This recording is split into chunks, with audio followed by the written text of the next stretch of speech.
आज जब हमारा प्रगतिशील समाज बहुत आगे बढ़ चुका है, चिकित्सा के क्षेत्र में, शिक्षा के क्षेत्र में नई नई टेक्नोलॉजी से लेकर के नई नई ऊंचाइयों को छू रहा है,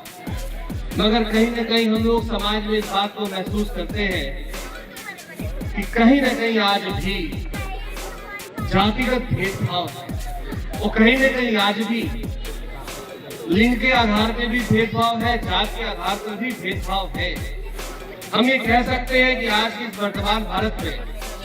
पूरी तरह से हम इससे अछूते नहीं रहे।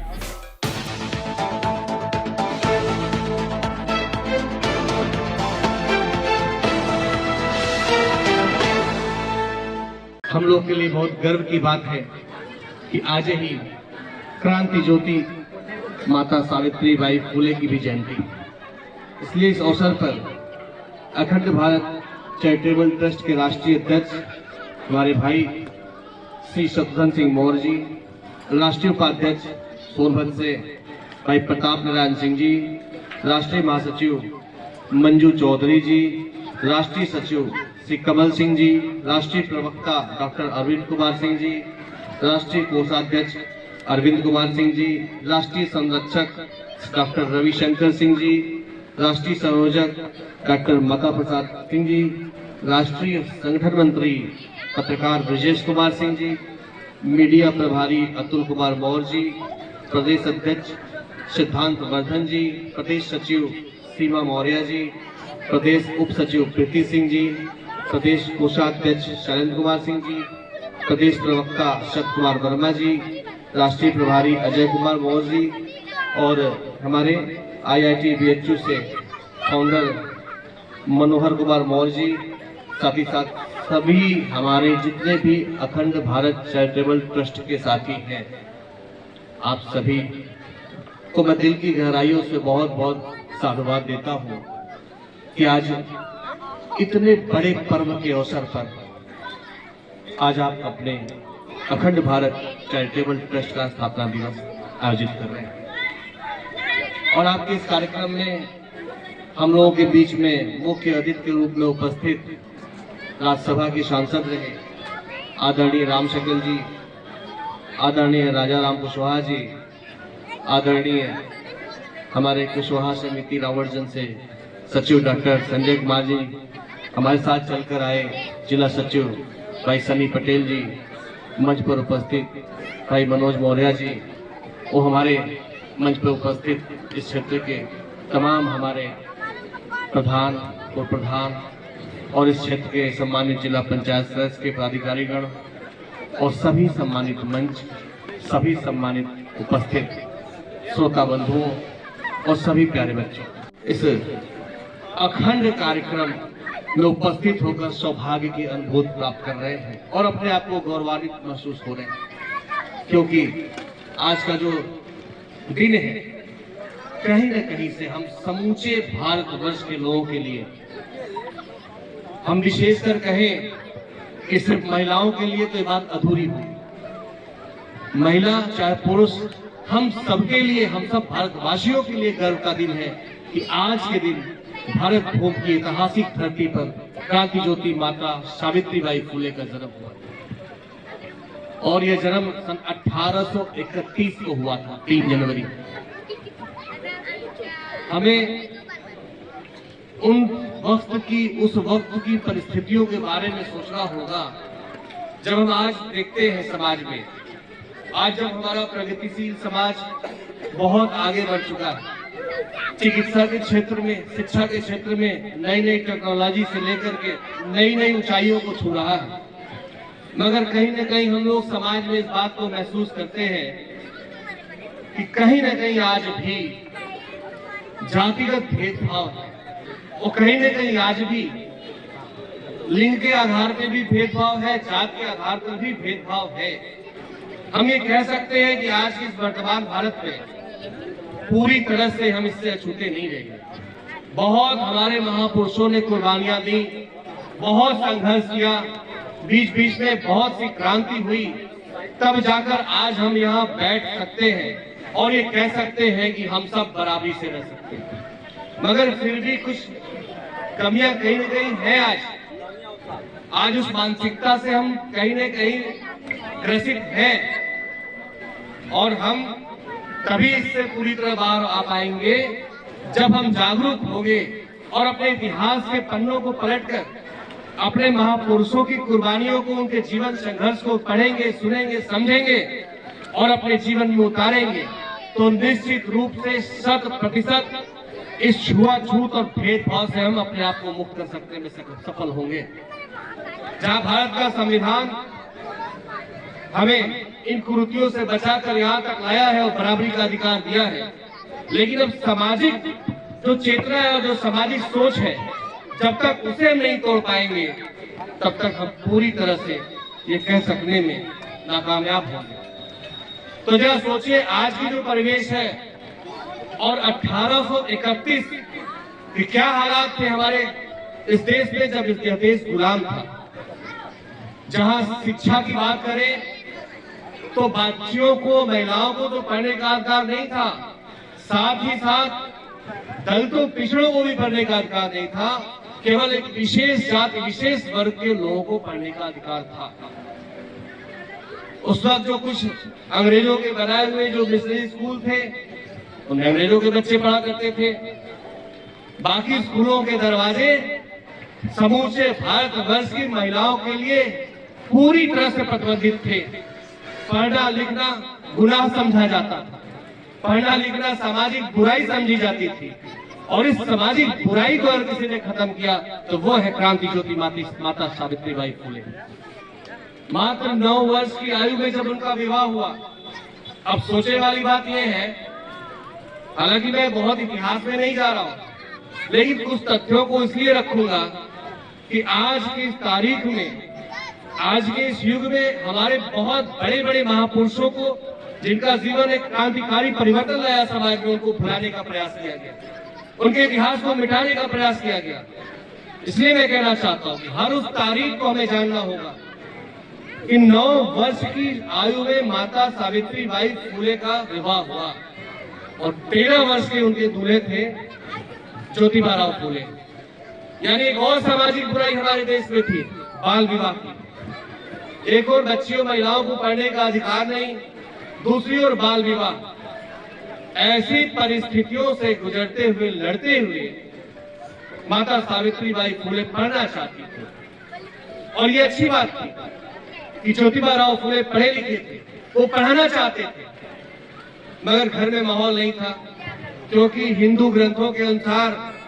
अगर और लोग पढ़ ले तो वो बहुत बड़ा पाप माना जाता था। तो खेतों पे पढ़ाया करते थे। जब सावित्रीबाई फुले खाना लेकर जाती थी ज्योतिबा राव फुले के लिए, तो उस खेत में जो समय मिल जाता था उस वक्त पढ़ाते थे। मगर यह बात कितने दिन तक छुपती, पता चल गया घर वालों को, उनके माता पिता को, सास ससुर को। तो सावित्रीबाई फुले के ससुर सास ने कह दिया कि अरे अरे इतना घोर अपराध, ये तो घर की बहुरिया को पढ़ा रहा है, जमाना जानेगा तो क्या सोचेगा, लोग जानेंगे तो क्या कहेंगे, हम क्या मुंह दिखाएंगे समाज में। सोचिए, जो पढ़ाई आज हमारे लिए बहुत इंपॉर्टेंट है, इससे इंपॉर्टेंट कुछ नहीं है। इस पढ़ने लिखने के काम को उस वक्त कितना हेय दृष्टि से देखा जाता था और घर से निकाल दिया। छोटे छोटे नाबालिग सावित्रीबाई फुले, ज्योतिबा फुले को घर से निकाल दिया। लेकिन उनके दिल में जो मशाल जल रही थी कि हम पढ़े लिखे हैं, हम पढ़ लिख कर समझेंगे, लेकिन जब तक पूरे देश की बहू बिटिया बहनें नहीं पढ़ लेंगी तब तक हमारा सपना पूरा नहीं होगा। और ये तब हो सकता था जब पूरे समाज को जागरूक किया जाए, और ये जागरूकता तब आ सकती थी जब पूरे समाज को शिक्षित किया जाए। इसलिए शिक्षा का बीड़ा उठाने वाली भारत की प्रथम महिला शिक्षिका माता सावित्रीबाई फुले ने स्कूलों की स्थापना करी। और एक दो नहीं, आज तो एक दो स्कूल में देखा, कई प्रबंधक लोग हमारे बीच में उपस्थित हैं। आज एक दो स्कूलों को चलाने में कितने संघर्ष करने पड़ते हैं। उस वक्त जब पढ़ाई का विरोध था, पढ़ने का अधिकार नहीं था, तो 18 स्कूलों को संचालित किया और स्कूलों के दरवाजे खोले अछूतों के लिए, जिन्हें बराबरी में बैठने का अधिकार नहीं था। अछूतों के लिए, महिलाओं के लिए, हर उस वर्ग, उस जात के लिए खोल दिया जिसे लोग अछूत मानते थे।